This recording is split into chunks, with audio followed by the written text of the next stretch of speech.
रात का समय था। एक युवा भिक्षु अपने कक्ष में अकेला बैठा था। दीपक की लौ टिमटिमा रही थी, लेकिन उसके मन में उससे भी ज्यादा तूफान उठ रहा था। वो सोच रहा था, क्या मैंने सही रास्ता चुना? क्या मैं कभी ज्ञान पा सकूंगा?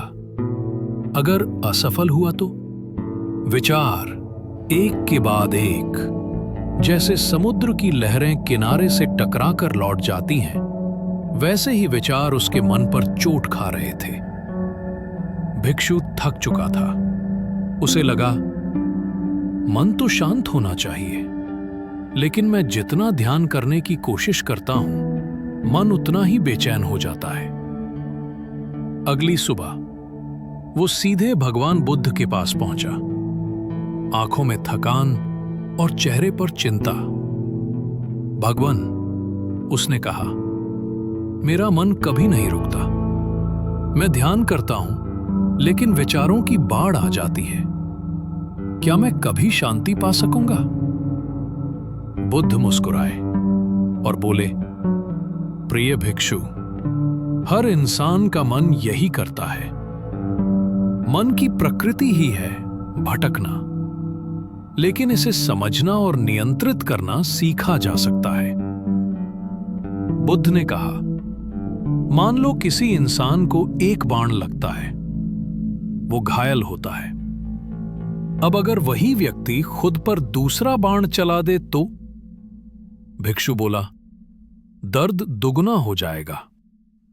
बुद्ध बोले, पहला बाण असली समस्या है, लेकिन दूसरा बाण हम खुद चलाते हैं जब हम उसी बात को बार बार सोचते हैं। पहले बाण से बचना कठिन है, लेकिन दूसरा बाण मत चलाओ प्रिय भिक्षु। ओवर थिंकिंग से मुक्ति की पहली चाबी है वर्तमान पर ध्यान देना। जब मन भागे तो खुद से कहो, मैं अभी यहां हूं, जो होगा देखा जाएगा। भिक्षु ने यही किया। वो विचारों को आते जाते देखता, जैसे बादल आसमान में गुजरते हैं। धीरे धीरे उसका मन हल्का होने लगा। 6 दिन बाद भिक्षु फिर बुद्ध के पास आया। भगवान, उसने कहा, मन कभी अतीत में भागता है, कभी भविष्य में। उसे रोकना असंभव लगता है।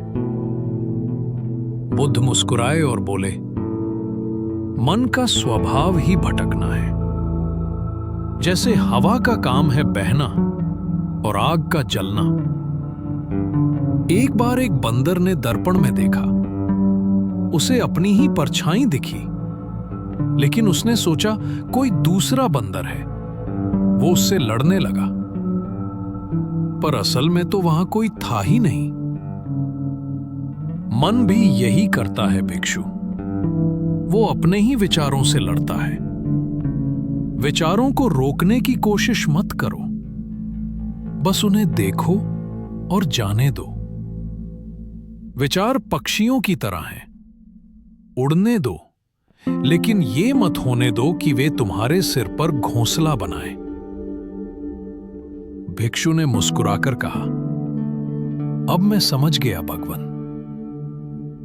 धीरे धीरे उसका मन और भी शांत हो गया। एक दिन उसने फिर पूछा, भगवान, अब मैं शांत हूं, पर डरता हूं कि कहीं फिर वही स्थिति ना आ जाए। बुद्ध बोले, ये जो अगर अगर है, यही तो जकड़न है। भविष्य अभी आया नहीं, अतीत चला गया। सिर्फ ये क्षण है, और यही सच्चा जीवन है। 3 कदम याद रखो। पहला, सचेतनता। दूसरा, स्वीकार। तीसरा, छोड़ देना। भिक्षु मुस्कुराया और बोला, अब मैं जान गया हूं, सोच जरूरी है, लेकिन ओवर थिंकिंग जहर है।